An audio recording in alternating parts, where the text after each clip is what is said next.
অফিসে বসে কাজ করছিল রাকিব। আর হঠাৎ করে তার ক্যাবিনে বস প্রবেশ করলো। আর রাকিবের ক্যাবিনে তার বস প্রবেশ করাতে রাকিব কিছুটা থমকে গেল, কারণ কখনো তার বস তার ক্যাবিনে আসেনি। এটাই মনে হয় প্রথমবার তার বস প্রথমবার এসেছে। রাকিব তাড়াতাড়ি করে উঠে দাঁড়িয়ে গেল, আর তখন তার বস তাকে বলতে লাগলো, আরে রাকিব, এত সম্মান দেখাতে হবে না। আমি তোমার সঙ্গে কিছু পার্সোনাল কথা বলার জন্য এসেছি। বসো, আমরা বসে কথা বলি। জি স্যার, বলেন। স্যার, আপনি কেন আমার কেবিনে আসতে গেলেন? আমাকে বললে তো আমি আপনার কেবিনে চলে যেতাম। কষ্ট করে আপনি কেন আসতে গেলেন? আমি একটা পার্সোনাল বিষয়ে তোমার সঙ্গে কথা বলতে এসেছি রাকিব। আর সেটা হলো, আমি সিদ্ধান্ত নিয়েছি আমার মেয়েকে এই অফিসের দায়িত্বটা দিব। কারণ দেখো, আমার ইদানিং শরীরটা তেমন একটা ভালো লাগছে না। আমার কখন কি হয় সেটা আমি বলতে কখনো পারবো না।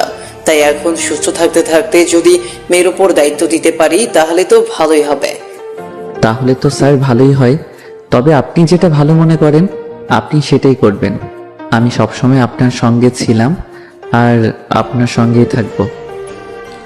আমি অফিসের সবাইকে খুব বিশ্বাস করি, তবে তুমি খুব ভালো করেই জানো তোমাকে আমি সবচেয়ে বেশি বিশ্বাস করি। আর আমি জানি তুমি এই অফিসের জন্য অনেক কষ্ট করছো। তুমি খুব ভালো করে জানো যে চারদিকে আমরা অনেক শত্রু, আর ওরা আমার যে কোনো সময় যে কোনো ক্ষতি করতে পারে। তার জন্যই আমি তোমার কাছে এসেছি। স্যার, আপনি কোনো চিন্তা করবেন না, আমি সব সময় ম্যাডামকে দেখে রাখবো। আপনি কোনো টেনশন করবেন না, আপনি নির্দ্বিধায় ম্যাডামকে দায়িত্বটা দিতে পারেন। তারপর রাকিব এবং তার বস কিছুক্ষণ কথা বলার পরে তারপর সেখান থেকে চলে গেল। আর কিছুক্ষণের মধ্যে ওনার মেয়ে অফিসে প্রবেশ করলো। সকলেই ফুল নিয়ে দাঁড়িয়ে আছে, তবে রাকিব এগুলোর মধ্যে নেই। রাকিবের মাথার উপর অনেক চাপ, যেহেতু সে এই অফিসের ম্যানেজার, তাই তার উপর অনেকটা চাপ রয়েছে। আর সেজন্য সে তার কাজে ব্যস্ত ছিল। রাকিবের বসের মেয়ের নাম হলো নীলা। নীলা অফিসে প্রবেশ করার পরেই সকলকে দেখে বেশ খুশি হলো। সকলে তাকে সংবর্ধনা জানালো। তারপর নীলা খেয়াল করলো এখানে ম্যানেজার সাহেব নেই। নীলা কখনো রাকিবকে দেখেনি, তবে সবাইকে জিজ্ঞেস করার পর উপস্থিত সবাই বলল ম্যানেজার সাহেব এখানে অনুপস্থিত। নীলা তাড়াতাড়ি করে রাকিবের ক্যাবিনের সামনে চলে আসলো। দেখলো রাকিব ল্যাপটপের কাজে খুবই ব্যস্ত রয়েছে। আর এটা দেখার পরে সে চুপচাপ কোনো কথা না বলে তার বাবার রুমে চলে গেল। আর তখন তার বাবাকে গিয়ে বলতে লাগলো, তুমি কি সব লোকজনকে অফিসে রেখেছো বাবা? বাবা, কি সব লোকজন? আমার কথা তো এখনই শুনতে চাইছে না। আর পরবর্তী সময় কি করবে সেটা তো এখনই আমি ভালো করে টের পাচ্ছি। কেন রে, কি হয়েছে? তোর সঙ্গে কি আবার কি করলো? আমি তো কোনো কিছুই বুঝতে পারছি না। কি হয়েছে বল আমাকে। এই অফিসের ম্যানেজার সাহেব রাকিব, আমি অফিসে আসলাম, আমাকে সম্বর্ধনা তো দূরের কথা, আমার সঙ্গে কোনো কথাই বললো না। আমি যে একটা মানুষ অফিসে আসলাম, এখানে আমাকে তাকানোর মতো কোনো প্রয়োজনই মনে করলো না সে। ও একটু এরকমই, যখন কাজ করতে থাকে তখন কে আসলো আর কে গেল সেটা তার দেখার বিষয় না। এটা কোনো বিষয় না, ঠিক হয়ে যাবে। এখন আয়, তোকে আমি সবার সঙ্গে পরিচয় করিয়ে দিচ্ছি। পরিচয় করার দরকার নেই, আমি সবার সঙ্গে পরিচয় হয়ে এসেছি। তুমি আমাকে সবকিছু বুঝিয়ে দিয়ে তুমি বাসায় চলে যাও, আমি বাকিটা সামলে নিতে পারবো, কোনো অসুবিধা হবে না। তারপর নীলা বাবা নীলাকে সবকিছু বুঝিয়ে দিল। তার সবকিছু বুঝিয়ে দেওয়ার পরে এভাবে বেশ অনেকটা সময় পার হয়ে গেল। নীলাকে কাজ বুঝিয়ে দিয়ে নীলার বাবা নীলাকে অফিস রেখে সে বাসায় চলে গেল। নীলা এদিকে অফিসে বসে কাজ করছিল, আর তখন দেখলো রাকিব অন্য কোনো মেয়ের সঙ্গে কথা বলছে। আর এটা দেখার পরে তার মেজাজ আরো খারাপ হয়ে গেল, কারণ রাকিব তার অহংকার নিয়ে বসেই ছিল। এখন পর্যন্ত তার সঙ্গে দেখা করতে আসলো না, অথচ একটা মেয়ের সঙ্গে সে গল্প করে যাচ্ছে। আর এটা দেখার পরে নীলা সহ্য হলো না। নীলা পিয়ন চাচাকে দিয়ে রাকিবকে ডেকে পাঠালো। আর পিয়ন এসে রাকিবকে বলতে লাগলো তাকে ম্যাডাম ডাকছে। আর তখন রাকিব পিয়নকে বলতে লাগলো, হঠাৎ করে বুঝতে পারলাম না কেন ম্যাডাম আমাকে ডাকছে। আমি তো ম্যাডামের সঙ্গে কোনো দরকারে কোনো কাজ নেই, তবু তাও কেন ডাকছে? স্যার, এখানে আমি কি করব? ম্যাডাম আপনাকে ডাকছেন আর বলেছেন আমার সঙ্গে এখনই যাওয়ার জন্য, না হলে কিন্তু ম্যাডাম অনেক রেগে যাবে। মনে হয় খুব রাগে মুডে আছে। একথা বলার পরে তখন রাকিব আর কোনো দেরি না করে তাড়াতাড়ি করে চলে আসলো নীলার কেবিনে। নীলা কেবিনে আসার পরে যথারীতি দাঁড়িয়ে আছে। আর তখন নীলা রাকিবকে বসার জন্য বললো না। রাকিব এখন পর্যন্ত দাঁড়িয়ে আছে। আর ওদিকে নীলা তখন রাকিবকে বলতে লাগলো, আপনাকে বেতন দিয়ে রাখা হয় এখানে অফিসে কাজ করার জন্য, আর আপনি অফিসের কাজ বাদ দিয়ে আপনি অন্য কারোর সঙ্গে গল্প করবেন আর এটা আমি সহ্য করব? এমনটা যদি মনে করে থাকেন তাহলে ভুল ভাবছেন। এতদিন বাবা এই অফিসের দায়িত্বে ছিল, আর বাবা অনেক কিছু দেখেও হয়তো দেখেনি, আর আপনারা বাবাকে ভুলভাল বুঝিয়ে এতদিন চলেছেন।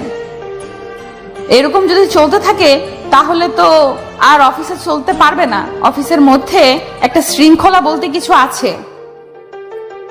তাই জন্য বলছি এখন থেকে সাবধান হয়ে যান, না হলে আপনার মতো ম্যানেজারের এই অফিসে প্রয়োজন নেই।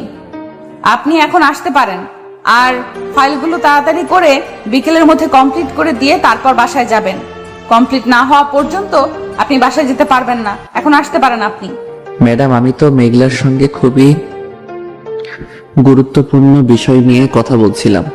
অফিসের একটা ফাইলের মধ্যে সমস্যা ছিল, আর মেঘলা এটা বুঝতে পারছিল না, তার জন্যই আমার কাছে এসেছিল।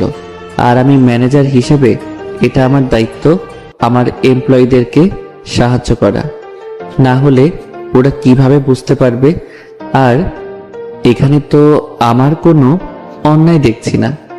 ম্যাডাম, আপনার মিথ্যা অভিযোগগুলো দেওয়া একদমই ঠিক হয়নি। রাকিব এই কথা বলার পরে সে তাড়াতাড়ি করে তার কেবিনে চলে আসলো। রাকিব ফাইলগুলো নিয়ে আসলো, আর ফাইলগুলো নিয়ে আসার পরে সে কাজ করতে শুরু করলো। আর এভাবে বেশ অনেক সময় পার হয়ে যায়, কিন্তু রাকিব তার সময় মতো কাজ শেষ করতে পারলো না। আসলে এত বড় ফাইলের কাজ এই কয়েক ঘন্টা শেষ করা অসম্ভব ব্যাপার। তবে যথেষ্ট পরিমাণে চেষ্টা করছে শেষ করার জন্য, কিন্তু পারলো না। রাকিব অফিস শেষ করে যখনই বেরোতে যাবে তখনই পেন এসে বললো তার যাওয়া যাবে না, তাকে ম্যাডাম ডাকছে। আর রাকিব তাড়াতাড়ি করে ম্যাডামের রুমে আসার পরে দেখতে পেল ম্যাডাম ল্যাপটপে খুবই মনোযোগ দিয়ে কাজ করছে। আর তখন নীলা রাকিবকে খুবই জোরে কথাটা বলতে লাগলো। আমি কি আপনাকে বলেছি আপনি চলে যান?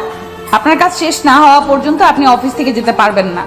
আমার এগুলোর আজকের মধ্যেই লাগবে, আর কালকে এগুলোর শিপমেন্ট দিতে হবে। এগুলোর দায়িত্ব কে নেবে? আপনি নেবেন। আপনার তো এগুলোর দায়িত্ব নেওয়ার কথা না। বাবা হলে তো আপনি ঠিকই বাবাকে বুঝে চলে যেতেন কাজ না করে। আপনাকে বেতন এমনি এমনি দেওয়া হয় না।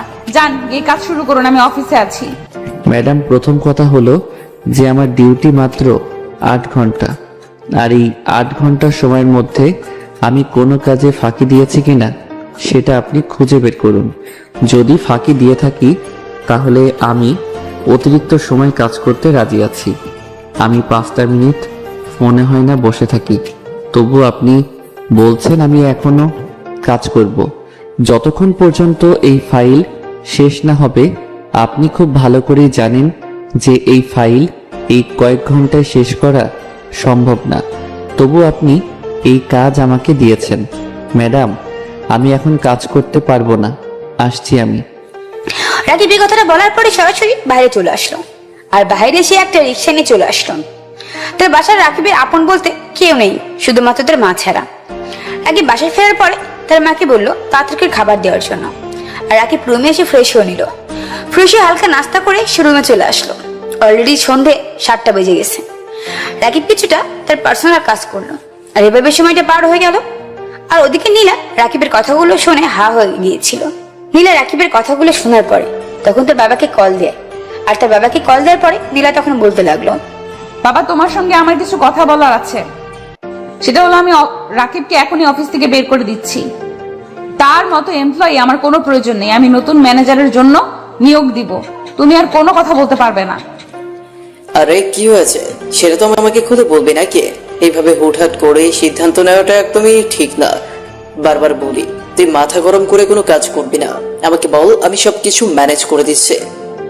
আমি তাকে একটা ফাইল ঠিক করার জন্য বলেছিলাম, আর উনি আমাকে এই এতগুলো কথা শুনিয়ে দিল। তারপর আমি বাবাকে সমস্ত ঘটনা সবকিছু খুলে বললাম। সবকিছু শোনার পরে আমার বাবা আমাকে বলতে শুরু করলো, এখনই কোনো কিছু করার প্রয়োজন নেই। আর ও তো ঠিকই বলেছে, তুই শুধু শুধু কেন এমনটা করছিস? আর এটা কি একজনের কাজ? তুই ওকে একা সবকিছু করতে বলছিস, আর এইভাবে করতে অনেক বেশি টাইম লাগবে। কমপক্ষে হলেও 2 দিন টাইম লাগার কথা। শোন, এত মাথা গরম করার প্রয়োজন নেই। তোকে যেটা বলেছি তুই সেটা কর। আর এখন তাড়াতাড়ি করে পাশে চলে আয়, খাবার নিয়ে বসে আছে তোর জন্য। কথা বলার পরে নীলার বাবা নীলার কাছ থেকে কল কেটে দেয়। আর কল কেটে দেওয়ার পরে নীলা তখন অফিস থেকে বের হয়ে যায়। তার নিজের গাড়িতে করে বাসায় আসলো। বাসা আসার পর ফ্রেশ হয়ে সবার সঙ্গে খাবার জন্য বসে গেল। আর তখন তাকে তার বাবা বলতে শুরু করলো, তোকে আমি বলেছি সবসময় মাথা ঠান্ডা রেখে কাজ করার জন্য, তুই মাথা গরম করিস কেন? বলতো, তোকে নিয়ে আমি আর পারি না। সেই ছোট্টবেলা থেকে এমন চিৎ করে বড় হয়েছিস, যার কারণে আমার অনেক দিকে ক্ষতি হয়েছে। তোর জন্য তুই কি আর কখনো মানুষ হবি না বলতো? বাবা, তুমি এসব কি কথা বলছো? আর আমি এমন কি করলাম যে তুমি আমাকে এতগুলো কথা শোনালে? আমি যেটা ভালো মনে করেছি সেটাই করেছি। আমি এত সময় তাকে দিতে পারবো না, বুঝতে পারছো? একদিনের মধ্যে ফাইল কমপ্লিট করে দিতে হবে, তুমি তাকে বলে দেবে। আচ্ছা ঠিক আছে, আমি বলে দিব। তবে এবার চুপচাপ খাবার খা, আর মাথা গরম করিস না। খাবার খাওয়ার পরে চুপচাপ ঘুমোবি। কথা বলার পরে তারা দুজনেই মিলে কথা বলতে বলতে খাবার খেয়ে নিল। আর এদিকে নীলার আম্মু খাবার দিচ্ছে, আর এভাবে সময়টা পার হয়ে গেল। এদিকে রাকিব সকালবেলা ঘুম থেকে ওঠার পরে রাকিব খাওয়া দাওয়া করে অফিসে চলে আসলো। অফিসে আসার পরে যথারীতি তার কেবিনে বসে কাজ করছিল। রাকিব তখন খেয়াল করে নীলা তাকিয়ে আছে। রাকিব ওদিকে তাকাতেই মেয়েটা অন্যদিকে ফিরে যায়। আর নীলা তখন ভাবতে থাকে রাকিবকে যেভাবেই হোক তার পার্সোনালি অ্যাসিস্ট্যান্ট বানাতে হবে। আর সেই কারণে পিয়নকে দিয়ে রাকিবকে দেখালো। রাকিব নীলার কেবিনে চলে আসলো। তারপর রাকিবকে নীলা বলতে লাগলো, আজকের থেকে আপনি আমার কেবিনে বসে কাজ করবেন। ওই যে আপনার ডেস্ক তৈরি করা আছে, আপনাকে আলাদা কাজ করতে হবে না, আপনি এখানে আমার সামনে বসে কাজ করবেন। রাকিবের কোনো কিছু বলতে পারলো না। কিছু বলার আগে তাকে একটা ফাইল দেওয়া হলো, আর সেই ফাইলটা নিয়ে সে তার ডেস্কে বসে কাজ করতে শুরু করলো। তারপর হঠাৎ করে রাকিব খেয়াল করতে লাগলো তার দিকে একধানে কেউ তাকিয়ে আছে। রাকিব কিছুটা অন্যমনস্ক হয়ে কাজ করছিল, আর হঠাৎ করেই খেয়াল করলো এই অবস্থা। আর তখন তাকে দেখতে পেল নীলা তার দিকে অপলক দৃষ্টিতে তাকিয়ে আছে। আর নীলাও রাকিবকে দেখতে পেয়ে নিজের চোখ সরিয়ে নিল। নীলা নিজেও বুঝতে পারছে না সে কেন রাকিবের দিকে বারবার তাকাচ্ছে। নীলা নিজে নিজে বলতে শুরু করলো, আমি শুধু শুধু কেন তার দিকে এমন করে তাকাচ্ছি? কি হয়েছে আমার? আমার তো কখনো কোনো ছেলেকে দেখে এমনটা মনে হয়নি। সে তো আমার সঙ্গে মোটামুটি অনেক খারাপ ব্যবহার করেছে, তবুও আমি তাকে কোনো কিছু করতে পারছি না। কোনো কিছু করতে গেলেই আমার বাধা চলে আসছে। তাহলে কি আমি তাকে ভালোবাসতে শুরু করে দিয়েছি? আমার দ্বারা তো কখনোই এটা সম্ভব না। আমি এটা কিভাবে করতে পারি? আমি তো শপথ করেছিলাম আমি কাউকে ভালোবাসতে পারবো না। আমি আমার নিজের মতো করে থাকবো, সারাটা জীবন এইভাবেই আমি পার করে দেব। আর কাউকে বিশ্বাস করার তো কোনো প্রয়োজনই আসে না। প্রথমবার একজনকে বিশ্বাস করে যে পরিমাণ ঠকেছি আমি আর বিশ্বাস করতে চাই না। আর এভাবে বেশ অনেকটা সময় পার হয়ে গেল। দুজনেই খুব কাজের মনোযোগ দিল। আর এভাবেই সময়টা চলে যাওয়ার পরে লাঞ্চের পরে তখন নীলা ড্রাইভারকে বলল গাড়ি বের করার জন্য। আর ড্রাইভার গাড়ি বের করে নীলার জন্য অপেক্ষা করতে লাগলো। আর তখন নীলা বলল তার সঙ্গে রাকিবকে যেতে হবে। রাকিব কোনো কিছুতেই সে না করতে পারলো না, কারণ না করার অধিকার তার এখন নেই। রাকিব নিজে ড্রাইভিং করতে শুরু করলো, আর নীলা পেছনে বসেছিল। রাকিবকে নিজে নিজে মনে হচ্ছে সে ড্রাইভার। রাকিব নীলাকে জিজ্ঞাসা করতে লাগলো, ম্যাডাম আপনি কোথায় যাবেন? কোনো কিছুই তো বললেন না। আপনার কি কোনো মিটিং রয়েছে? এই জায়গায় একটা রেস্টুরেন্ট রয়েছে, ওই রেস্টুরেন্টের সামনে চলেন। আর এত আস্তে আস্তে গাড়ি চালানোর কি আছে? তাড়াতাড়ি গাড়ি চালান। রাকিব তাড়াতাড়ি করে সে সেই রেস্টুরেন্টের সামনে চলে আসলো। আর রেস্টুরেন্টের সামনে আসার পরে সে যথারীতি গাড়িটা পার্ক করে রেস্টুরেন্টের ভিতরে চলে গেল। রেস্টুরেন্টের ভিতরে চলে যাওয়ার পর দেখতে পারলো রেস্টুরেন্ট পুরো ফাঁকা। কোনো কিছুই বুঝতে পারলো না। পুরো রেস্টুরেন্ট হয়তো বুক করা হয়েছে, কিন্তু নীলা যদি রেস্টুরেন্ট বুক করতো তাহলে তো সেটা অবশ্যই রাকিব জানতে পারতো। রাকিব ভিতরে যাওয়ার পরে দেখতে পারলো একটা লোক বসে আছে একটা কোনায়। এর আগে সেখানেই বসে পড়লো। আর নীলা যাওয়ার সময় বললো রাকিব এখানেই কোথাও বসার জন্য, তবে তাদের কাছাকাছি নয়। রাকিব তার কথা মতো ঠিক সেখানেই বসে গেল। আর ওদিকে নীলা ওই ছেলেটার সামনে গিয়ে বসে পড়লো। আর ওই ছেলেটা তাকে দেখে বলতে লাগলো, তুমি জানো আমি তোমার জন্য পুরো রেস্টুরেন্ট বুক করে রেখেছি 2 ঘন্টার জন্য, আর তার জন্য আমাকে পুরো 1 লক্ষ টাকা দিতে হয়েছে। আমি তোমার সঙ্গে কিছু পার্সোনাল কথা বলতে চাই, আর সেই কারণে তোমাকে এখানে ডেকে এনেছি। আমি তো তোমাকে আরো 2 বছর আগেই বলে দিয়েছি যে তোমার সঙ্গে আমার যা কিছু ছিল সবকিছু শেষ হয়ে গেছে। তাহলে আবার নতুন করে কেন তুমি আমার লাইফে ফিরে আসতে চাইছো? দেখো আমি তোমার লাইফে ফিরে আসতে চাই কিনা সেটা তো এখন বলতে আসিনি। আমি তোমাকে বলতে এসেছি শুধুমাত্র তোমার ভুল ভাঙানোর জন্য। তোমার সবকিছুর মাঝে কিছু একটা ভুল রয়েছে, আর যে ভুলটা আমার ভাঙানো প্রয়োজন। তুমি সারা জীবন আমাকে এভাবে ভুল বুঝবে, এটা আসলে আমি মেনে নিতে পারছিলাম না। এটা আসলে মেনে নেওয়ার কোনো কথাই না। তুমি সেদিন যা করেছো সেটা আমার সারা জীবনই মনে থাকবে। তুমি আমাকে কথা দিয়েও কথা রাখতে পারোনি। আমি সেদিন সারাটা দিন কাজী অফিসের সামনে তোমার জন্য ওয়েট করেছিলাম, কিন্তু তুমি কি করলে? তুমি আমার বাবার কথায় আমেরিকায় চলে গেলে আমাকে না বলে। আর আমি বাসায় ফিরে আমি বাবাকে কি বলবো আসলে বুঝতে পারছিলাম না, কারণ আমি তো আমার সব কিছু নিয়ে তোমার সঙ্গে পালিয়ে যেতে চেয়েছিলাম, কিন্তু তুমি আমাকে বড্ড অবহেলা করেছো, আর যার কারণে আজকে হয়তো আমি ঘুরে দাঁড়াতে পেরেছি। এই 2টা বছর আমার কেমন কেটেছে এটা হয়তো আমি খুব ভালো করেই বুঝতে পারছি। দেখো, আমার ব্যবসার কাজে আমি জরুরি ভিত্তিতে আমেরিকা চলে যাই, আর ওখানে যদি না যেতাম আমি, তাহলে আমার বাবার অনেক কিছু হারাতে পারতাম আমি। তা তুমি খুব ভালো করে জানো আমার বাবা কতটুকু ভয়ঙ্কর টাইপের। আমি যদি আমার বাবার কথা না শুনি, তাহলে হয়তো উনি আমাকে সবকিছু থেকে বঞ্চিত করবে। কে চাইবে এগুলো হাতছাড়া করতে? তার জন্য আমি এগুলো হাতছাড়া করতে চাইনি। তবে বিশ্বাস করো, আমি এখনো তোমাকে ভালোবাসি। আমি বুঝতে পারছি তোমার বিষয়টা, তবে এখন আর কোনো কিছু সম্ভব না। সরি, আর কখনো আমার সঙ্গে যোগাযোগ করার চেষ্টা করবে না।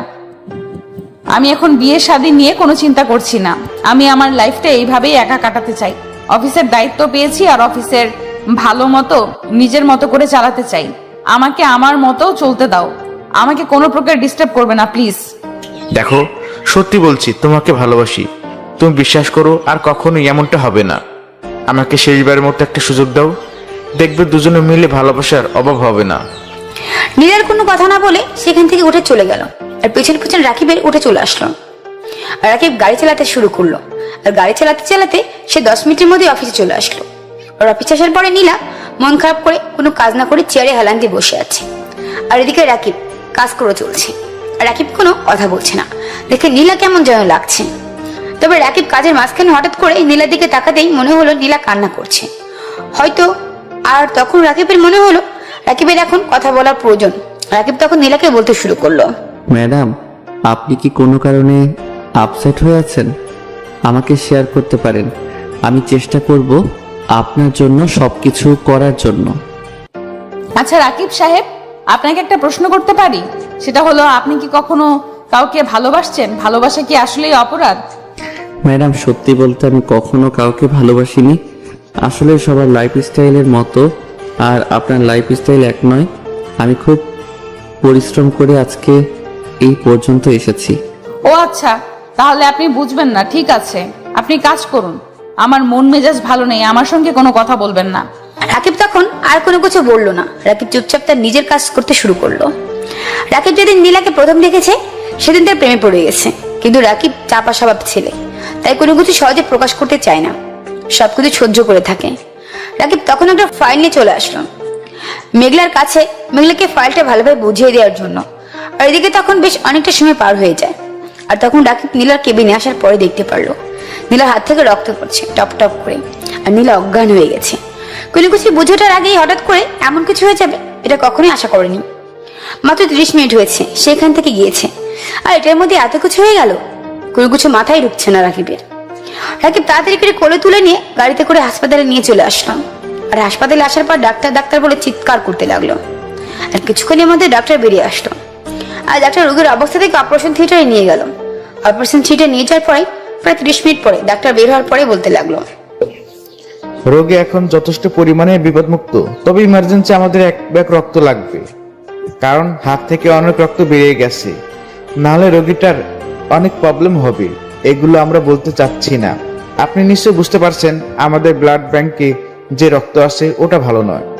আমরা তো আর আরমান চৌধুরীর মেয়েকে খারাপ চিকিৎসা দিতে পারি না। স্যার, আমার রক্তের গ্রুপ ও নেগেটিভ। আপনি আমার রক্ত নিতে পারেন। আমি আর সব কিছুই জানি। ওর রক্তের গ্রুপ কি, ওর হিমোগ্লোবিন কত পার্সেন্ট হয়েছে, সব কিছুই জানি। আপনি আমার কাছ থেকে রক্ত নিতে পারেন। ডাক্তার তখন রাকিবকে নিয়ে গেল। আর নিয়ে যাওয়ার পরে রাকিবের থেকে 1 ব্যাগ রক্ত নেওয়ার পরে সেটা নীলার গায়ে পুশ করা হলো। আর রাকিব এদিকে বাইরে বসে অপেক্ষা করছে। আর বেশ কিছুক্ষণ পর নীলাকে কেবিনে দেওয়া হলো। আর কেবিনে দেওয়ার পর রাকিব ভিতরে চলে গেল। আর ভিতরে চলে যাওয়ার পরে তখন তাকে তার বসকে কল দিয়ে সম্পূর্ণ বিষয় জানালো। আর তার মা বাবা মুহূর্তের মধ্যে হাসপাতালে আসার জন্য রওনা দিয়েছে। আর এদিকে রাকিব তখন নীলার মাথায় হাত বুলিয়ে দিচ্ছে। যখনই নীলা চোখ খুলতে যাবে তখনই রাকিব তার হাত ছড়িয়ে নেয়। আর হাত ছড়িয়ে নেওয়ার পরে সে খুব স্বাভাবিকভাবেই প্রশ্ন করলো, ম্যাডাম, আপনি হঠাৎ করে কেন এসব করতে গেলেন? আপনি জানেন আপনার বাবা মা এটা শোনার পরে ওনাদের কেমন লেগেছে? আপনি ছাড়া তো ওনাদের কেউ নেই, আপনাকে ঘিরেই ওনাদের বেঁচে থাকা। আর আপনি যদি এসব কাজ করে ফেলেন তাহলে ওনাদের কি হবে একবারও ভেবে দেখেছেন? কখনো ভাবেননি? আজকে আপনি একটা ছেলের জন্য আপনি আপনার নিজের জীবন নষ্ট করে দিচ্ছিলেন। সময় মতো যদি আপনাকে হাসপাতালে না নিয়ে আসতাম তাহলে আপনাকে বাঁচানো সম্ভব হতো না। তখন বুঝতে পারছেন আপনার বাবা মার কি অবস্থা হতো?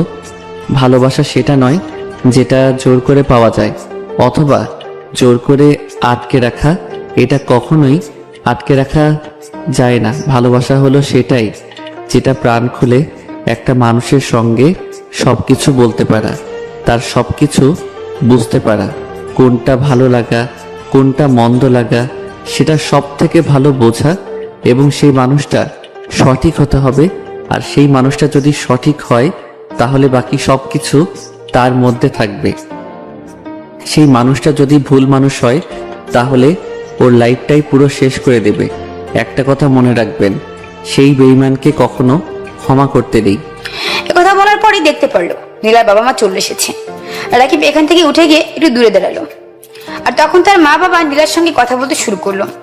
আর এভাবে বেশ কিছুটা সময় পার হয়ে যায়। পর নীলা তার বাবা মার কাছে মাপ চাইলো, সে আর কখনো এসব কাজ করবে না।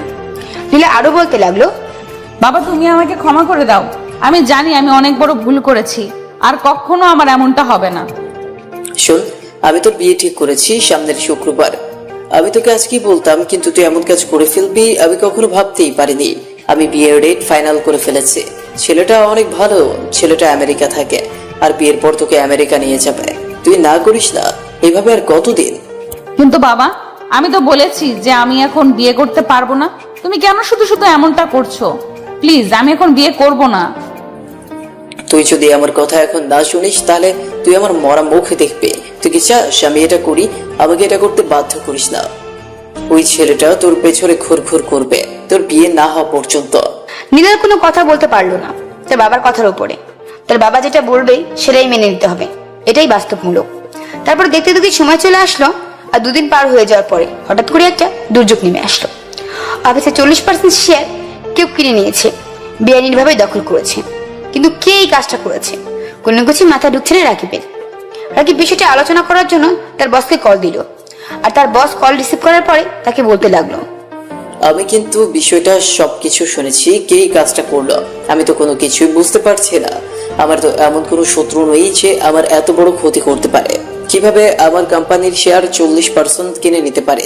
কে সেই লোক? তুমি খোঁজ দাও। বস, আপনি কোনো টেনশন করবেন না, আমি খুব তাড়াতাড়ি এই ছেলেটার খোঁজ খবর নিয়ে তারপরে আপনাকে জানাচ্ছি। দুদিনের মধ্যে আপনি খোঁজ খবর পেয়ে যাবেন। আপনি এসব নিয়ে টেনশন করবেন না, আপনি ম্যাডামের বিয়ে নিয়ে থাকুন। আমি খুব ভালো করে জানি যে এই কাজটা তুমি করতে পারবে। তোমার উপর আমার সম্পূর্ণ বিশ্বাস রয়েছে, তার জন্য একটু ভরসা পাই। না হলে বিয়ের জন্য আমার এত চাপ যাচ্ছে, আমি এখন কোনো কিছুই করতে পারবো না। যা করার তোমাকেই করতে হবে আমার হয়ে।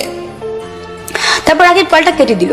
রাকিব কলটা কেটে দেওয়ার পরে সে ওই ছেলেটার ব্যাপারে খোঁজ নিতে থাকে, যে ছেলেটা আর তাদের কোম্পানি 40% শেয়ার কিনে নিতে চাচ্ছে। রাকিব এভাবে বেশ একটা দিন পার করে ফেললো। আর এদিকে আজকে নীলার গায়ে হলুদ, তার জন্য অফিসে সকলে দাওয়াত পেয়েছে। আর রাকিবের উপর দায়িত্ব এসে পড়েছে। রাকিব তার সাথে কয়েকজন কলিগদের নিয়ে চলে আসলো তার বসের বাসার সামনে। বাড়িটা খুবই সুন্দর করে সাজানো আছে, দেখলে মনে হয় সেদিকে তাকিয়ে থাকি। আর দেখতে থাকি এরকম একটা বিয়ের আশা রাকিবে মনে করেছেন নীলাকে নিয়ে। কিন্তু নীলা তো তার আর হবে না, কখনোই তার না চাওয়া ভালোবাসা কখনোই তার পূর্ণতা পাবে না। সে শুধু দূর থেকে নীলাকে ভালোই বেঁচে যাবে। এই ক্ষণিকের দেখায় এতটুকু ভালোবেসে ফেলবে এটা কখনোই রাকিব জানা ছিল না। রাকিব ক্ষণিকের দেখায় মানুষটাকে নিজের থেকে অনেক বেশি ভালোবাসতে শুরু করেছিল। আর হঠাৎ করে এরকম দুর্যোগ নেমে আসবে এটা আসলে মেনে নেওয়া যায় না, কষ্ট হচ্ছে মেনে নিতে। তখন রাকিবের সাথে আসা রাকিবের বন্ধু হাসান বলতে লাগলো, কিরে, তোর মনের মানুষের বিয়ে হয়ে যাচ্ছে আর অথচ তুই তারই বিয়ের সবকিছুর দায়িত্ব নিচ্ছিস যেন সুস্থ সবল ভাবে বিয়েটা হয়ে যায়। তুই কি মানুষ নাকি রোবট? আমি তো কোনো কিছু বুঝতে পারছি না। সবসময় বলিস নাকি আমার পছন্দ, এই কম সময় নীলাকে এতটুকু ভালোবেসে ফেলেছিস, অথচ এই অবস্থা আজকে দেখতে হলো। হ্যাঁ, এটা ঠিক যে অল্প সময়ের মধ্যে তাকে আমি আমার নিজের জীবনের থেকে অনেক বেশি ভালোবেসে ফেলেছি। তবে এটা ঠিক যে আমি আমার স্যারকে কখনোই কষ্ট দিতে পারবো না, কারণ স্যার নিজের ছেলের মতো আমাকে সম্মান করে, আদর করে। আমি ওনার এইটুকু বিশ্বাস ভাঙতে পারবো না। কিন্তু এদিকে যে তুই কষ্ট পাচ্ছিস সেটার কি কথা হবে? তুই তো সারাটা জীবন নীলাকে মনের মধ্যে বসে রাখবি।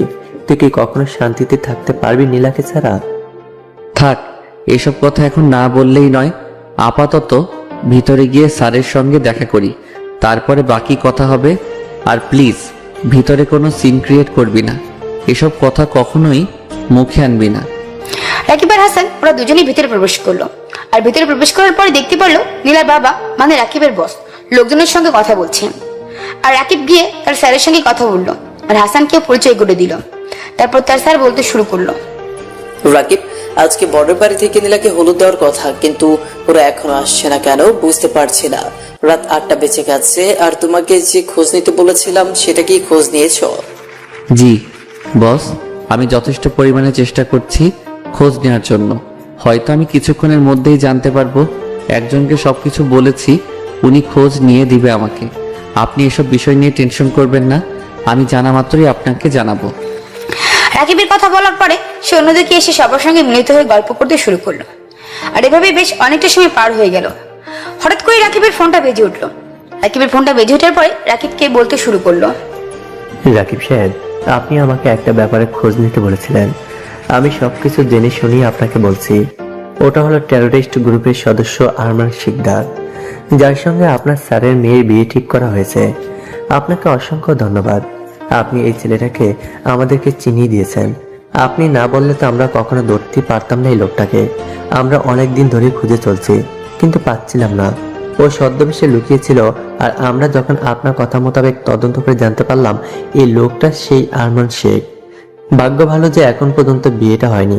আপনি বিষয়টা আপনার বসকে জানিয়ে দেন, আর ওনাকে আমার সালাম দেবেন। আমরা সময় মতো আপনার স্যারের বাসায় পৌঁছে যাব ওকে ধরার জন্য। তখন রাকিব কল কেটে দিল। রাকিব কল কেটে দেওয়ার পরে রাকিব মুখ দিয়ে কোনো কথা বের করতে পারছে না। এগুলো শোনার পর হঠাৎ করে মুহূর্তের মধ্যে কি হয়ে গেল সেটাই বুঝতে পারছে না। তার মানে এই আরমান শিকদার অফিসে 40% শেয়ার কিনে নিতে চাচ্ছে জোর জবরদস্তি করে। রাকিব হাসানের সঙ্গে বিষয়টা শেয়ার করলো, আর হাসানকে বলার পরে ওরা দুজনে মিলে কথা বলতে লাগলো। আর ওদিকে ইরফানের ছোট ভাই হলো আরমান শিকদার, আর ইরফান তার ছোট ভাইকে সবকিছু বুঝিয়ে দিচ্ছে। আর কথাগুলো হলো, শোন, মেয়েটাকে বিয়ে করবি, বিয়ে করার পর সোজা চলে যাবি ইংল্যান্ডে। যাওয়ার পরে তখন তার বাবার হাতে নাগালের বাইরে চলে যাবে। তারপর আমি কয়েকটা দিন পরে ওখানটায় যাব, আর ওখানটায় যাওয়ার পর তাকে কিভাবে শিক্ষা দেওয়া যায় সেটা আমি খুব ভালো করে জানি। বিদেশি বায়ারদের কাছে বেশি দামে বিক্রি করা যাবে, তবে সাবধান, অনেকে অনেক কিছু জেনে নিতে পারে। তার জন্য যা কিছু করবি সবকিছু সাবধানে করবি, কোনো রকম আমার সঙ্গে যোগাযোগ করবি না। ওখানটায় যাওয়ার পরে যদি কেউ একবার ধরে ফেলতে পারে তাহলে কিন্তু সর্বনাশ হয়ে যাবে। আমাদের প্ল্যান যদি কেউ একবার জানতে পারে তুই আমার ভাই, তাহলে কিন্তু আরো খারাপ অবস্থা হয়ে যাবে। এদিকে তখন রাখি তাড়াতাড়ি করে তার স্যারের কাছে চলে আসলো। আর স্যারের কাছে আসার পরে সব ঘটনা খুলে বলল। আর সব ঘটনা শোনার পর রাকিবকে তার বস বলল, আমি এখন কি করব রাকিব? আমার তো মাথায় কোনো কিছুই আসছে না। পুলিশ এসেই হয়তো আরমানকে অ্যারেস্ট করে নিয়ে যাবে। আবার এত এত লোকজনকে দাওয়াত দিয়েছি, এত এত লোকজনের সামনে আমার মান সম্মান বলতে কোনো কিছুই থাকলো না। আমি এখন কি করব? আমার তো এখন আত্মহত্যা ছাড়া কোনো পথ নেই। তুমি তো জানো যে দেশে বিদেশ থেকে আমার লোকজন এসেছে আমার একমাত্র মেয়ের বিয়ের জন্য। আসলে এই মুহূর্তে আমার মাথায়ও কোনো কিছু আসছে না। তবে এটা ঠিক যে আপনার মেয়ের মানে আমাদের ম্যাডামের জীবনটা এখনো পর্যন্ত কোনো কিছু হয়নি, এটাই শুকরিয়া আদায় করেন না। তাহলে না হলে তো বিয়েটা হয়ে গেলে অবস্থা আরো বেশি করুণীয় হয়ে যেত। তখন আমরা চাইলেও কোনো কিছু করতে পারতাম না। এখন যদিও অনেক দেরি হয়ে গেছে, তবে ততটাও কিন্তু দেরি হয়নি। চাইলে এখান থেকেও আমরা উঠে আসতে পারি। তুমি আমার যে উপকার করেছো আমি এই উপকারের কথা কখনো ভুলবো না। তবে আমার আরেকটা অনেক বড় উপকার করবে, তুমি আমার মেয়েকে বিয়ে করবে। এটা কিভাবে জানতে পারবে না? বরকে কি তার পরিচয়? এটা তো আমি সবাইকে বলিনি, সবাইকে বলেছিলাম সারপ্রাইজ হিসেবে থাকবে। স্যার আপনি এটা কি বলছেন? এটা তো কখনোই সম্ভব না। আমি কোথায় আর আপনার মেয়ে কোথায়? তাছাড়া আমি শুধু আপনার একজন এমপ্লয়ি, সাধারণ। আপনার মতো এত বড় মানুষের মুখে এরকম কথা আসলেই মানায় না। হাস্যকর লাগছে আমার কাছে। আমি কিন্তু মজা করছি না রাকিব, আমি সত্যি সত্যি বলছি। তুমি ছাড়া আমার এই বিপদ থেকে কেউ উদ্ধার করতে পারবে না। তাছাড়া তোমার সঙ্গে আমারও অনেক দিনের কাজ করার অভিজ্ঞতা হয়েছে।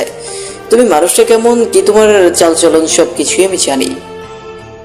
সেটা না হয় ঠিক আছে, কিন্তু স্যার আপনার মেয়ে কি মানে নীলা ম্যাডামকে এই বিয়েতে রাজি হবে?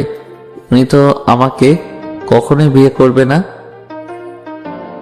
আমি তোমার মায়ের সঙ্গে কথা বলছি, তোমার মায়ের নাম্বারটা দাও, তাহলেই হবে। তোমার আর কোনো কিছু করা লাগবে না। আর হাসান, তুমি তোমার বন্ধুকে রেডি করে দিয়ে দাও। সব ঘটনা শোনার পর রাকিবকে তার বস বলল। একথা বলার পর তখন নীলার বাবা রাকিবের মায়ের সঙ্গে কথা বলতে শুরু করলো। আর কিছুক্ষণের মধ্যে রাকিবের আম্মু সেখানে চলে আসলো। আর যথারীতি তাদের বিয়েটা হয়ে গেল। গালুদের দিনেই বিয়েটা হয়ে গেল। আর ওদিকে আরমান শিকদারকে পুলিশ অ্যারেস্ট করতে পেরেছে। তার সঙ্গে তার বড় ভাই ইরফানকেও অ্যারেস্ট করে নিয়েছে। আর এদিকে নীলাকে নিয়ে আসা হলো রাকিবের বাড়িতে। রাকিব একটা ফ্ল্যাট বাসায় ভাড়া থাকেন, যদিও বাসাটা সুন্দর করে সাজানো। তার মা নিজের হাতে বাসাটা সাজিয়েছেন। রাকিব এখন বাসর ঘরের সামনে দাঁড়িয়ে আছেন, আর সাথে দাঁড়িয়ে আছেন হাসান। হাসান দাঁড়িয়ে থাকার পরে বলতে লাগলো, দোস্ত, আমি কখনো কল্পনা করতে পারিনি যে তোর আর নীলার বিয়েটা এভাবে মুহূর্তের মধ্যে হয়ে যাবে। আমি তো ভেবেছিলাম তুই সারা জীবন দেবদাস হয়ে থাকবি, নীলার জন্য কষ্ট পাবি, এরকম কিছু। কিন্তু তুই যে এত সহজে নিজের আগে পেয়ে যাবি, এটা সত্যি অপূর্ব। ভাগ্যটা সত্যি অন্যরকম ছিল। তোর আর তোর কপালের হয়তো নীলা ছিল, তার জন্যই কোথা থেকে বিয়ে তোর সঙ্গে হয়ে গেছে। তোর সঙ্গে বিয়ে হওয়ার কোনো কথাই ছিল না। হ্যাঁ, সেটা আমিও বলছি দোস্ত। আসলে কিভাবে কি হয়ে গেল মুহূর্তের মধ্যে, সবকিছু কেমন যেন আমার কাছে স্বপ্নের মতো লাগছে। এখনো বিশ্বাস হচ্ছে না যে আমি আমার প্রিয় মানুষটাকে বিয়ে করতে পেরেছি। আমি পূর্ণতা পেয়েছি, তবে সেটা একতরফা ভালোবাসা কখনোই মনে হয় না। যে নিলে আমাকে খুব সহজে মেনে নেবে কখনো সম্ভব নয়, কারণ আমি ওর মনের অবস্থাটা বুঝতে পারছি। চিন্তা করিস না, আমি তার বাসায় আছি। কোনো রকম হেল্প লাগলে আমাকে বলিস। আর যদি পারিস ভাবিকে পটিয়ে আজকে বাসার রাতে বিড়ালটা মারতে ভুল করিস না। রাকিব তখন হাসতে হাসতে তার রুমে প্রবেশ করলো। তার রুমে প্রবেশ করার পরে দরজা লক করে দিল। আর দরজা লক করার পরে দেখতে পারলো বিছানার মধ্যে চুপটি করে বসে মোবাইল চাপছেন নীলা। আর নীলার এই অবস্থা দেখে রাকিব পুচিটা বেশ অবাক হয়ে গেল। আর রাকিব তখন সামনের দিকে এগিয়ে যায়। আর তখন নীলার মুখ তুলে তাকায় রাকিবের দিকে। তাকানোর পর তখন নীলা রাকিবকে খুবই রাগী কণ্ঠে বলতে শুরু করলো, কিরে তুই কি করছিস? তুই আমার কাছে আসার একদম চেষ্টা করবি না। তুই আমার কাছ থেকে দূরে দূরে থাকবি, না হলে কিন্তু তোকে আমি খুন করে ফেলবো শয়তান। আরে ম্যাডাম, আপনি এসব কি বলছেন? আর আপনি আমাকে এসব বলছেন কেন? আমি তো আপনার এখন আপন মানুষ, আমি আপনার এখন হাজবেন্ড, তাই আমার সম্পূর্ণ অধিকার আছে আপনার উপর। আপনি এরকম করতে পারেন না আমার সঙ্গে। ভুলেও এই হাজবেন্ডের দাবি নিয়ে আমার কাছে আসতে চেষ্টা করবি না, তাহলে কিন্তু আমার থেকে খারাপ আর কেউ হবে না। তোকে আমার একদমই পছন্দ নয়, বয়ফ্রেন্ড হিসেবেও না, আর না হাজবেন্ড হিসেবে তো কল্পনাও করা যায় না। দেখুন, হ্যাঁ এটা ঠিক যে আমি আপনাকে ভালোবাসি। যেদিন আপনাকে প্রথম দেখেছিলাম সেদিনই আসলে মন থেকে ভালোবেসে ফেলেছিলাম। অন্যরকম একটা ভালো লাগার কাজ করতাম, তবে আমি আপনাকে কখনোই পাওয়ার জন্য ভালোবাসিনি, কারণ আমি জানতাম এটা কখনোই সম্ভব ছিল না। কিন্তু ভাগ্যক্রমে আমরা এক হয়ে গেছি, হয়তো বিধাতা চেয়েছেন তাই আমরা এক হতে পেরেছি, না হলে তো এটা কখনোই সম্ভব না। আর তাছাড়া আমি নিজেই কখনো বিয়ে করিনি, আপনার বাবা আমাকে বলল তাই বিয়ে করেছি। আমি যদি বিয়েটা না করতাম তাহলে ওনার মান সম্মান বলতে কোনো কিছু থাকতো না, কারণ উনি অনেক লোকজনকে দাওয়াত দিয়েছিল। আর তাছাড়া আপনি কেন বিয়ে করতে রাজি হলেন? আমি না হয় আপনার বাবার দিকে চেয়ে বলেছেন, তাছাড়া আপনার বাবা অনেক জোর করে বলেছেন। আমার ক্ষেত্রেও ঠিক সেরকমটাই হয়েছে, যেমনটা তোর ক্ষেত্রে হয়েছে। আমি আমার বাবাকে কখনোই কষ্ট দিতে চাই না। ছোটবেলা থেকে আমি বাবার কাছে যা কিছু চেয়েছি বাবা সব কিছুই পূরণ করেছেন, আর বাবা আমাকে এই প্রথম একটা কিছু চেয়েছে, আমি কি করে ফিরিয়ে দেই? হ্যাঁ, সেটা না হয় বুঝতে পারছি। আপনার বাবার প্রতি ভালোবাসা সম্মানের জন্য আমাকে বিয়ে করেছেন, তার জন্য আমাকে সহজে মেনে নিতে পারছেন না কেন? আমাকে সহজে মেনে নিলেই তো হয়। আমি যদি তোকে বিয়ে না করতাম না, তাহলে আমার বাবা কখনোই আমাকে তার মুখ দেখাতো না, আমার কাছ থেকে দূরে চলে যেত, আর আমি সব কিছু থেকে বঞ্চিত হতাম। বাবা আমার ভালোবাসা এবং এত সম্পত্তি বাবা সব কিছু নিলামে বিক্রি করে দিত। তুই আমার বাবার সম্পর্কে জানিস না, আমার বাবা অনেক ভয়ঙ্কর একজন মানুষ, উনি যেটা বলে সেটাই করে। রাকিব আর কোনো কিছু বললো না। রাকিব সে চুপচাপ বিছানে একপাশে শুয়ে পড়লো। এটা দেখার পর অনেকটা রেগে গেল নীলা। ধাক্কা দিয়ে রাকিবকে নিচে ফেলে দিল। রাকিব নিচে পড়ে কিছুটা ব্যথা পেল। আর তখন নীলা বলতে লাগলো, তোর সাহস কি করে হয়? তুই আমার পাশে ঘুমাবি, এখন থেকে তুই নিচে ঘুমাবি আর আমি উপরে ঘুমাবো। আর কখনো যদি উপরে ওঠার চেষ্টা করিস বা আমাকে স্পর্শ করার চেষ্টা করিস, তাহলে আমার থেকে খারাপ কেউ হবে না। ছুরি দিয়ে তোর গলা কেটে দেব, শয়তান একটা। এভাবে কেউ কাউকে ধাক্কা দেয়? আমি তো এমন কোনো কিছুই করিনি। আমি তো আমার বিছানায় শুয়েছি, আর আমার এমন কোনো কিছু করার ইচ্ছা নেই তোমার সঙ্গে। যেদিন নিজে থেকে আমাকে মেনে নিতে পারবে, সেদিন তখন নিজে থেকেই আমাকে কাছে টেনে নিবে। এর আগে আমি তোমাকে স্পর্শ করব না, এটা তুমি গ্যারান্টি নিতে পারো। যাই কিছু বলিস না কেন, তোকে আমার বিশ্বাস নেই, কারণ তুই যে কোনো কিছু করতে পারিস। তোকে বিশ্বাস করার তো আমার কোনো প্রশ্নই আসে না। চুপচাপ ঘুমান, আমাকেও ঘুমাতে দে। আর এটা বলার পর নীলা চুপচাপ শুয়ে পড়লো। আর এদিকে রাকিব শুয়ে শুয়ে ভাবছেন, মনের মানুষকে তো পাওয়া হলো, কিন্তু তার মন জয় কি করে করব সেটা তো বুঝতে পারছে না। আর এগুলো ভাবতে শুরু করলো। আর এভাবেই বেশ অনেকটা সময় কেটে গেল। আর ওদিকে তখন হঠাৎ করে রাকিব ওয়াশরুমে যাওয়ার জন্য উঠে পড়লো। আর রাকিব ওয়াশরুম থেকে বের হয়ে দেখতে পারলো নীলা কম্বল গায়ে দিয়ে ঘুমিয়ে আসছে। বাইরে চাঁদের আলো জানালা দিয়ে প্রবেশ করছে। রাকিব আর লোভ সামলাতে পারলো না। রাকিব নীলার সামনে এসে দাঁড়ালো। সামনে এসে দাঁড়ানোর পরে তখন নীলার মাথায় হাত বুলিয়ে দিতে শুরু করলো। এভাবে রাকিবের কতটা সময় পার হয়ে গেল সে নিজেও বুঝতে পারলো না। এভাবে হাত বুলিয়ে দিতে দিতে কখন যে রাকিব তার উপরেই ঘুমিয়ে গেল সেটা রাকিব নিজেও টের পেল না। আর সকালবেলা ঘুম থেকে যখন নীলা জেগে উঠলো, তখন দেখলো রাকিব তার বুকের উপর শুয়ে আছে। এটা দেখার পর নীলা প্রথমে কিছুটা খারাপ লাগলো, পরে মনে হলো ও তো তার হাজবেন্ড, তাই ওর সম্পূর্ণ অধিকার রয়েছে। তারপরও কেন জানি না তার অস্বস্তি লাগছে। সে তো রাকিবকে কখনোই ভালোবাসে না, আর কখনোই ভালোবাসবেও না। তাহলে রাকিবের প্রতি এত মায়া জন্মাতে দেয়া একদমই ঠিক হবে না। আর সঙ্গে সঙ্গে নীলা রাকিবকে ফেলে দিল। আর রাকিব কিছুটা উঠে তখন নীলার দিকে তাকায়। নীলার দিকে তাকানোর পরে তখন নীলা বলতে লাগলো, তোর সাহস কি করে হয় আমার উপর এইভাবে ঘুমিয়ে থাকার? আমি না তোকে বলেছি তুই আমার কাছ থেকে সবসময় দূরে দূরে থাকবি? তুই কি আমার কথা একবারও বুঝতে পারছিস না নাকি? আসলে আমার অনেক বড় ভুল হয়ে গেছে। আমি আসলে এখানে আসতে চাইনি, কিন্তু কিভাবে যে আমি এখানে চলে আসলাম আসলে আমার নিজেও মনে করতে পারছি না। প্লিজ আমাকে ক্ষমা করে দেবেন। একথা বলার পরে তখন রাকিব ওয়াশরুমে চলে গেল। রাকিব ওয়াশরুমে চলে যাওয়ার পরে রাকিব ওয়াশরুম থেকে বের হয়ে অফিসের জন্য রেডি হয়ে নিল। আর অফিসের জন্য রেডি হয়ে যখনই বের হতে যাবে তখনই নীলাকে পিছন ফিরে তখন নীলাকে বলতে লাগলো, আপনি যতদিন এই বাসায় আছেন ততদিন পর্যন্ত অন্তত পক্ষে আমাদের সম্পর্কটা আমার মাকে জানাবেন না। আমার মা জানলে অনেক বেশি কষ্ট পাবে। একথা বলার পরে তখন রাকিব খাবার টেবিলে চলে আসলো। খাবার টেবিলে আসার পরে তার মা তাকে দেখে বলতে লাগলো, কি ব্যাপার, তুই একা চলে আসলে যে?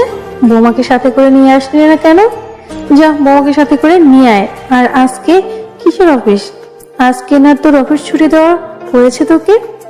আম্মু বিয়ে হয়েছে দেখে আমি অফিসে যেতে পারবো না এমন কোনো কথা আছে নাকি? আর আমি এখন ছুটি নিতে পারবো না, এখন হাতে অনেক কাজ আছে। আর কিছুদিন পরে সময় পেলে আমি ছুটি নিব বসের কাছ থেকে। তুমি এটা নিয়ে চিন্তা করো না। ওই তো নীলা আসছে, তুই মেয়েটাকে ছাড়াই খাবার খেতে চলে এসছিস? আম্মু তুমি যে কি বলো না, আমার অফিসে দেরি হয়ে যাচ্ছে। আর তুমি যেটা বলছো আমি তোমার বৌমাকে সাথে করে নিয়ে আসবো, ও তো তোমার সঙ্গে পরেও খেতে পারবে, তাই না? তারপর রাকিব তার মার সঙ্গে কথা বলতে বলতে এভাবে বেশ সময়টা পার হয়ে গেল। আর খাওয়া দাওয়া শেষ করে রাকিব তাড়াতাড়ি করে অফিসের জন্য রেডি হয়ে চলে আসলো। অফিসে আসার পরে তখন তাকে দেখার পরে সবাই অবাক হয়। রফিক সাহেব রাকিবের কেবিন আসার পরে তখন জিজ্ঞাসা করতে লাগলো, আরে রাকিব সাহেব যে, আপনি আজকে অফিসে এসেছেন কেন? আপনার আজকে অফিসে আসতে বারণ।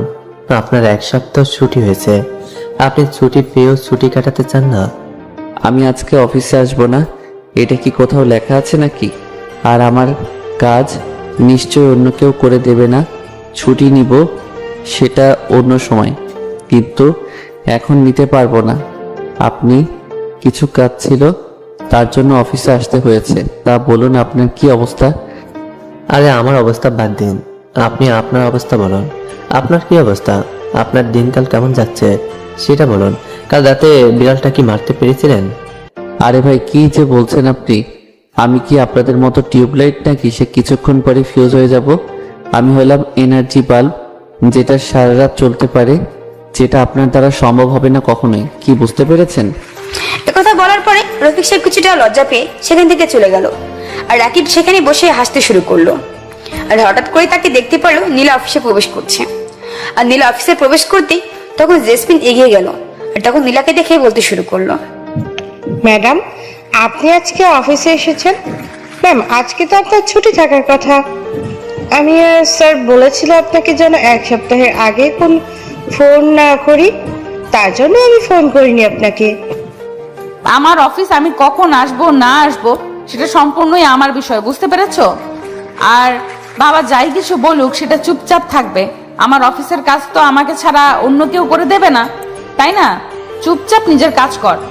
এতদিন ধরে কাউকে ভালোবেসেছিলাম, সেটা আর হলো না। ভেবেছিলাম শুধু তাড়াতাড়ি তার সামনে আমি আমার নিজের ভালোবাসার কথা বলবো, কিন্তু সেটা আর বলার সময় হয়ে ওঠে না। আমি জানতে পারলাম না হঠাৎ করে কেমন উলটপালট হয়ে যাবে। আমি কি করব আসলেই বুঝতে পারছি না। দেখো, ভালোবাসা সবসময় পূর্ণতা পায় না, আর কিছু কিছু নিজের কারণেও পূর্ণতা পায় না।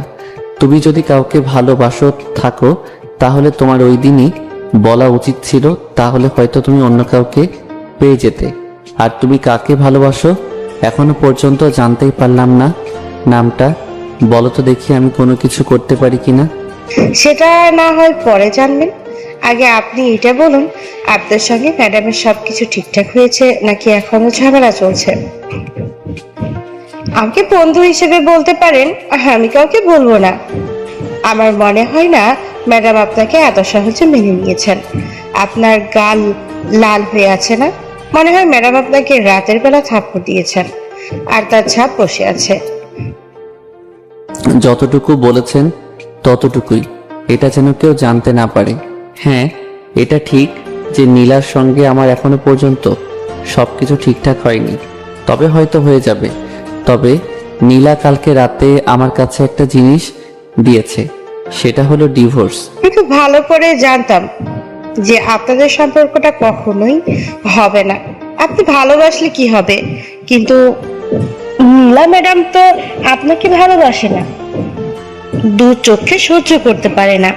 তো এটার মধ্যে ভালোবাসা কিভাবে জন্মাবে? আমি তো ভেবেছিলাম মানুষটা যতটাই অহংকারী হোক, মনটা ততটাই ভালো, কিন্তু ওর মন এখনো পর্যন্ত আমি বুঝতে পারলাম না। তবে চেষ্টা করে দেখি, যদি আমার মানুষটাকে, আমার ভালোবাসার মানুষটাকে আমার মতো করে গড়িয়ে নিতে পারি। নীলা কেবিনে চলে গেল। নীলা তার কেবিনে যাওয়ার পরে তার নিজের কাজ করতে শুরু করলো। আর এদিকে দেখতে পারলো জেসমিন গিয়ে রাকিবের সঙ্গে গল্প করতে লাগলো। আর রাকিব খুব সুন্দরভাবে তার সঙ্গে গল্প করছে। আর এইভাবে বেশ কিছুক্ষণ গল্প করার পর তখন রাকিবকে জেসমিন বলতে লাগলো, প্লিজ, শুধু শুধু এত চেষ্টা করে কি দরকার? সামনে খাবার রাখা আছে, এই খাবারের মুখ দিয়ে দেখো দেখো, এটা থেকে খুবই ভালো টেস্ট হবে। আশা করি কথাটা আর বুঝিয়ে বলতে হবে না। আর এই কথা বলার পর জাসমিন তার কেবিনে চলে গেল। জাসমিন তার কেবিনে যাওয়ার পরে তার নিজের কাজ করতে শুরু করলো। আর এদিকে সমস্ত কথাবার্তাগুলো নীলা বাইরে থেকে শুনতে পেয়েছে। আর বাইরে থেকে শুনতে পাওয়ার পরে সে অফিস থেকে বের হয়ে চলে গেল। অফিস থেকে বের হয়ে তার বান্ধবীর সঙ্গে দেখা করলো পার্কের মধ্যে। আর তার বান্ধবী তাকে বলতে লাগলো, তুই কেন যে ছেলেটাকে বিয়ে করেছিস, তোর বাবার মুখের দিকে তাকিয়ে অন্য কোনো কিছুর ব্যবস্থা করতে পারলি না? আর বিয়ে তো করেছিস ছেলেটাকে। এখন পর্যন্ত তুই একসাথে থাকছিস কি করে? আমার তো নাম শুনতেই বমি আসছে। আমি এমন একটা পরিস্থিতিতে আছি, কোনো কিছু করতে না পারছি। যদি কোনো কিছু বলতে চাই তাহলে বাবা আমাকে ভুল বুঝবে। আমি চাই না বাবা মা আমার বিষয়ে ভুল বুঝুক, প্লিজ। তুই যতটা এখন রাকিবকে বেশি প্যারা দিচ্ছিস, তার থেকেও বেশি দ্বিগুণ রাকিবকে কষ্ট দিবি। দেখবি রাকিব একদম সোজা হয়ে আছে, আর মিথ্যে একটা অপবাদ দিয়ে যদি একবার তোর বাবার সামনে ধরিয়ে দিতে পারিস, তাহলে দেখবি সব সমস্যার সমাধান তোর বাবাই বলবে। এই ছেলেকে ডিভোর্স দেওয়ার জন্য। বুঝতে পেরেছিস আমার প্ল্যানটা? আমার মাথায় একটা প্ল্যান এসেছে, আমি তাকে বুঝিয়ে বলছি। তুই যে কোনো ভাবে রাকিবকে বুঝিয়ে শুনিয়ে ক্লাবে নিয়ে যাবি, আর ক্লাবে নিয়ে যাওয়ার পরে ইচ্ছে মতো ড্রিঙ্ক করিয়ে আমার বাসায় নিয়ে যাবি, যে কোনো ভাবে। আর বাকি প্ল্যানটা তুই ভালো করে বুঝতে পারছিস। তুই কি কাজটা আমাকে দিয়ে করাতে চাস? এটা কি ঠিক করবি বল? এটাতে যদি কোনো সমস্যা হয় তাহলে কিন্তু আমি কিন্তু ফেঁসে যাব। ভাই যাই কিছু করিস না, ভাই যাই কিছু করিস না, করিস একটু ভেবেচিন্তে কাজটা করিস। ও কিন্তু অনেক চালাক একটা ছেলে, আমার যতটুকু ধারণা। একথা বলার পরে তখন তারা দুজনে মিলে প্ল্যান করতে লাগলো। আর এভাবে সময়টা পার হয়ে যায়। বিকেলবেলা তখন আবার নীলা অফিসে ফিরে আসলো। অফিসে এসে তার নিজের কাজ করতে শুরু করলো।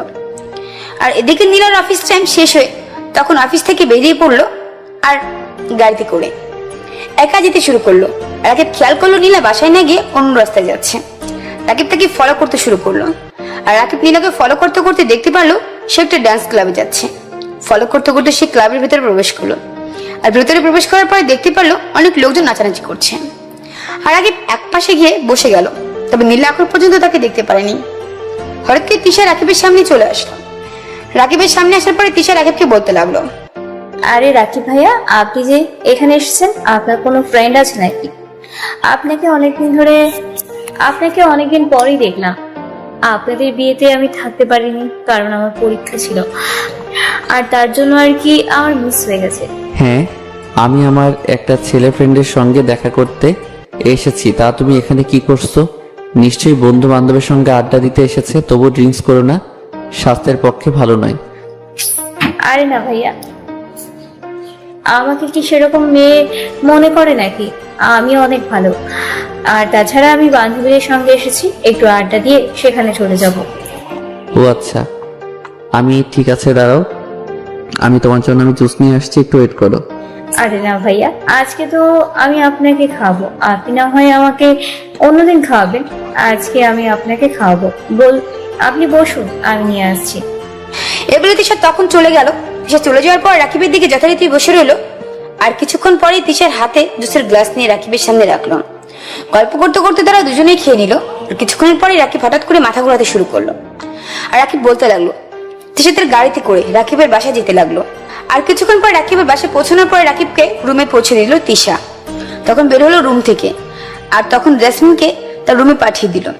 আর রুমে পাঠানোর পর তখন তিশা জেসমিনকে বলতে লাগলো, আমি তোমাকে যেভাবে বুঝিয়ে দিয়েছি তুমি ঠিক সেইভাবেই কাজটা করবে, তাহলে তোমাদের বিয়েটা হয়ে যাবে, আর এদিকে ডিভোর্স হয়ে যাবে, আর পুরোপুরি তোমার রাস্তা ক্লিয়ার থাকবে। আর আমার কথাটা বুঝতে পারছো তো আমি কি বললাম? একথা বলার পর যখন তিশা সেখান থেকে বের হয়ে চলে গেল। আর তিশা বের হয়ে চলে যাওয়ার পরে এদিকে বেশ অনেকক্ষণ পর নীলা বাবাকে নিয়ে এসেছে। তো বাবাকে বলা হয়েছে আজকে নাকি তাদের রাগারাগি হয়েছে, সে কারণে সে তাদের বাসায় গিয়েছিল। আর তার বাবা রাগ ভাঙানোর জন্য এখানে নিয়ে এসেছে। নীলা রুমে প্রবেশ করতে করতে দেখতে পারলো রুমের দরজা খোলা। আর তখন তো বাবাকে নিয়ে রুমে প্রবেশ করি যেটা দেখতে পারলো, সেটা দেখার পরে তার চোখ কপাল উঠে গেল। দেখতে পারলো জেসমিনের উপর শুয়ে আছে রাকিব। এটা দেখার পর নীলার বাবা চোখ কপাল উঠে গেল। নীলার বাবা রাকিবকে টান দিয়ে পেছনে থেকে ফেলে দিল। আর তখন রাকিব দাঁড়িয়ে যায়। রাকিব কিছুটা নেশাগ্রস্ত অবস্থায় দাঁড়িয়ে আছে, ঠিক মতো দাঁড়িয়েও পারছে না। আর তখন তার বস বলতে লাগলো, আমার মনে হয় আমি তোমার সঙ্গে আমার মেয়ের বিয়ে দিয়ে অনেক বেশি ভুল করেছি। তোমার মতো ছেলে আসলে এত আদরের যোগ্য না। আমি প্রথমে চিনতে তোমাকে ভুল করেছিলাম। তোমার চরিত্র ঠিক এমনটা হবে আমি কখনো ভাবতে পারিনি। আমি নিজের চোখে না দেখলে তো আমি এগুলো বিশ্বাসই করতে পারতাম না। আমার মেয়ের জীবনটা আমি হয়তো নিজের হাতে নষ্ট করে দিয়েছে। বস, আপনি আমার একটু কথাটা শুনুন। আমি ইচ্ছা করে এসব কিছু করিনি। আর জেসমিন তো আমার অফিসের কলিগ, সে কি করে বাসায় আসবেন যে আমি তো তাকে আমার বাসায় নিয়ে আসিনি। স্যার, আপনি বিশ্বাস করুন, আমি নিজে থেকে এখানে আসিনি। আমাকে উনি বললো যে আজকে তোমার ম্যাডাম বাসায় থাকবে না, তোমার ম্যাডামের সঙ্গে রাগারাগি হয়েছে, তাই সারা রাত বাসা ফাঁকা থাকবে, তুমি তাড়াতাড়ি চলে এসো। আর আমি আসার পরে দেখি উনি নেশাগ্রস্ত অবস্থায় শুয়ে আছেন, আর আমি আসার পরে উনি আমার উপরে ঝাঁপিয়ে পড়ে। স্যার আপনি বিশ্বাস করুন, আমি এসব কিছু করিনি। আমাকে কে যেন ড্রিঙ্কস খাইয়েছে। আমি কিছু বলতে পারবো না, আমার কোনো কিছুই মনে নেই। আমি এমন কোনো কাজ কখনই করতে পারি না স্যার, একটাবার আমাকে বিশ্বাস করুন, আমি সত্যি কিছু করিনি। থাক, আর কোনো কিছু আমাকে বোঝাতে হবে না। তুমি এখনই আমার এই বাসা থেকে বেরিয়ে যাও। তুমি বাসায় নিয়ে যাওনি, কারণ ওই বাসায় তোমার মা থাকে। সেই কারণে তোমার মা সবকিছুই জেনে যাবে তোমার চরিত্রের ব্যাপারে। আর এই কারণে তুমি আমার এই দ্বিতীয় বাসায় এসেছো। আরে তোমাকে তুমি রাস্তা থেকে তুলে এনে এত বড় বানিয়েছি, আর তারপরেও তুমি আমার সঙ্গে এরকম বেইমানি করতে পারলে? আমি আমার নিজের কলিজাটা তোমার কাছে দিয়ে দিয়েছি, আর তুমি সেটা যত্ন করে না রেখে তুমি অন্য মেয়েদের দিকে ছি। আর আজকে যে অবস্থায় তোমাকে দেখলাম, তাতে মনে হচ্ছে তোমার জন্মের কোনো ঠিক নেই। তোমার জন্মের যদি ঠিক থাকতো তাহলে কখনো তুমি এমন করতে পারতে না। একথা বলার পরে তখন নীলার বাবা রাকিবকে অনেকগুলো থাপ্পড় দেয়। রাকিবকে অনেকগুলো থাপ্পড় দেওয়ার পরে রাকিবকে বাসা থেকে বের করে দেয়। রাকিব কিছুক্ষণ নিজেকে সামনে, তারপর ফ্রেশ হয়ে তার বাসায় চলে গেল। আর তার বাসায় যাওয়ার পরে ভাবতে লাগলো, হঠাৎ করে কি এমন হয়ে গেল, তারপরে কে তার সঙ্গে এরকম করেছেন। তার মা তার কাছে এসে জিজ্ঞাসা করতে লাগলো, কি রে রাকিব, তোর এই অবস্থা হলো কি করে? তোকে মনে হয় কেউ মেরেছে? কি হয়েছে আমাকে সবকিছু খুলে বল। দেখ, আমার কাছে কোনো কিছু লুকাবি না বাবা। আরে মা, কোনো কিছুই হয়নি, বিশ্বাস করো। আর একটু অফিসের কাজে বিজি ছিলাম তো, তার জন্য হয়তো তোমাকে এমন দেখাচ্ছে। আর একটু দৌড়ে এসেছি। রাকিব তখন ভাবতে লাগলো পিছনে ঘটনাগুলো, তার সাথে কি কি হয়েছে সেটা নিয়ে চিন্তা করা শুরু করলো। আর এভাবে পিছনে একটা সময় পার হয়ে গেল। আর এভাবে বেশ কিছুক্ষণ সময় পার হয়ে যাওয়ার পরে একদিন, দুদিন করে প্রায় 7 দিন পার হয়ে গেল। রাকিব তখন বুঝতে পারলো তাকে দূরে সরানোর জন্য নীলা আর তিশা মিলে এই কাহিনী করেছে। রাকিব ডিভোর্স লেটার পাঠিয়ে দিল নীলার কাছে, সাথে একটা চিরকুট পাঠিয়েছে। আর এদিকে তার মাকে নিয়ে চলে গেল গ্রামে। তারা এখান থেকে গ্রামেই থাকবে। তার মাকে সবকিছু খুলে বলেছে। তার মা সবকিছু শুনে খুব কষ্ট হলেও মেনে নিয়েছে। এটা ছাড়া যে তাদের আর কোনো কিছু করার নেই, তাদের ভাগ্যে ছিল হয়তো এটাই। তবে রাকিব এটা বলেনি যে তার সঙ্গে কি হয়েছে, কারণ এটা রাকিব কখনোই বলতে পারবে না। কারণ আর যাই হোক করুক, সে নীলাকে তার মায়ের সামনে এতটা খারাপ বানাতে পারবে না। দেখতে দেখতে পার হয়ে যায় 2টা মাস। এই 2 মাসে নীলার অনেক পরিবর্তন হয়ে গেছে। আগের মতো হাসে না, কথা বলে না, বন্ধুদের সঙ্গে আড্ডা দেয় না, সবকিছু কেমন যেন ছন্নছড়া হয়ে গেছে। এখন রাকিবের পূর্ণতা অনুভব করতে পারছে। আর একদিন তিশা নীলার বাসায় দেখা করতে আসলো। তিশাকে নীলা বলতে লাগলো, আমি মনে হয় অনেক বড় ভুল করে ফেলেছি রে রাকিবের সঙ্গে। আমি রাকিবকে এখন ভালোবাসতে শুরু করে দিয়েছি। রাকিবের কথা প্রতিটা সেকেন্ডে আমার মনে হয়। আমি অনেকভাবে নিজেকে বোঝানোর চেষ্টা করেছি, কিন্তু আমার আসলে কোনো কিছু করার নেই। আমি কেমন যেন হয়ে গেছি। রাকিবকে ছাড়া কোনো কিছু বুঝতে পারছি না রে। তুই আর তার সঙ্গে যে অবস্থা করেছিস, সে কি তোকে এখনো মেনে নেবে? কখনো মেনে নেবে না। আর তোর সুন্দর জীবন একটা পড়ে আছে, তুই এগুলো না দেখে তুই কার পেছনে পড়ে আছিস? ও কি তোর যোগ্য? আমি কোনো কিছু জানি না। আমি রাকিবের খোঁজ জানতে চাই। আমি আমার বাবাকে সবকিছু বলে দেব, আর বাবাকে বলবো যেন রাকিবকে যে করেই হোক আমার হাতে তুলে দেয়। একথা বলার পরে নীলা তখন তার বাবার কাছে চলে যায়। তার বাবার কাছে যাওয়ার পরে তার বাবাকে সবকিছু খুলে বলে। আর তার বাবা সবকিছু শুনে নীলাকে একটা থাপ্পড় মারলো। নীলাকে থাপ্পড় মারার পর নীলাকে বলতে লাগলো, তুই যেটা চেয়েছিস সে তো তোকে সেটাই করে দিয়েছে, তাহলে এখন আর তাকে খুঁজে কি লাভ? শোন, তুই রাকিবকে হারিয়েছিস, তাই রাকিবকে খোঁজার দায়িত্ব তুই নিবি। তোর মানুষকে তুই খুঁজে নিবি। সে যদি তোকে মাফ করে মেনে নিতে পারে তাহলে তাতে আমার কোনো আপত্তি নেই, কারণ ছেলেটাকে তুই অনেক কষ্ট দিয়েছিস। তোর কারণে আমিও ছেলেটাকে অনেক কষ্ট দিয়েছি। ছেলেটা অনেক ভালো ছিল। আর তৃষা, আজকের পর থেকে তুমি আমার মেয়ের সঙ্গে কোনো প্রকার কোনো যোগাযোগ করবে না। যদি করো তাহলে আমার থেকে খারাপ আর কেউ হবে না। তুমি মেয়ে নামে কলঙ্ক। এদিকে রাকিব গ্রামে খুবই সাধারণ জীবনযাপন করছে।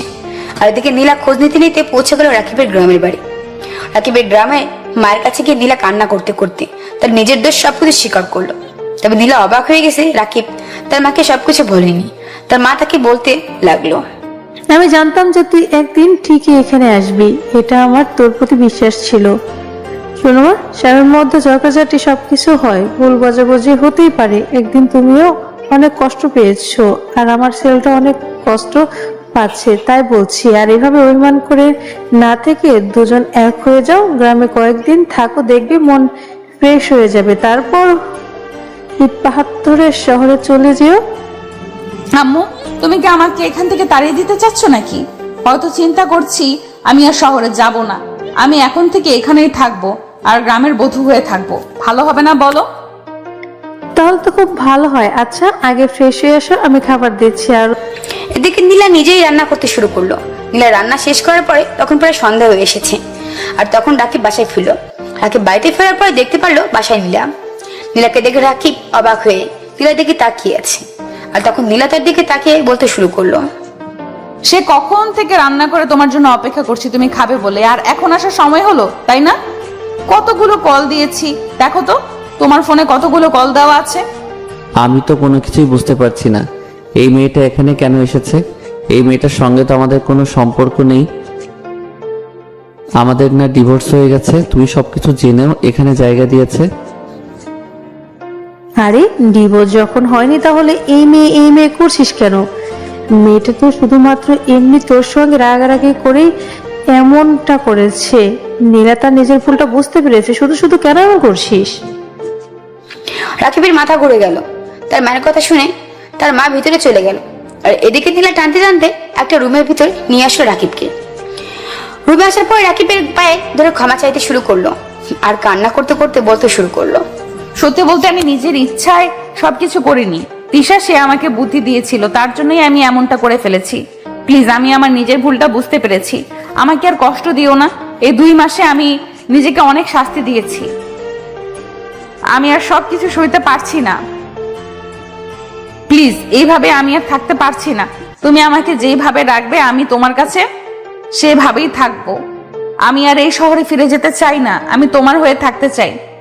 তুমি এত বড়লোক ঘরের মেয়ে, তুমি এই ঘরে কিভাবে থাকবে? তোমার তো ইচ্ছা তোমার ঘুমই হয় না, আর এখানে তোমার এইভাবে গরমের মধ্যে তোমার ঘুম হবে? কখনোই মনে হয় হবে না আমাকে সহ্য করতে হলে এই সব কিছু সহ্য করতে হবে যে?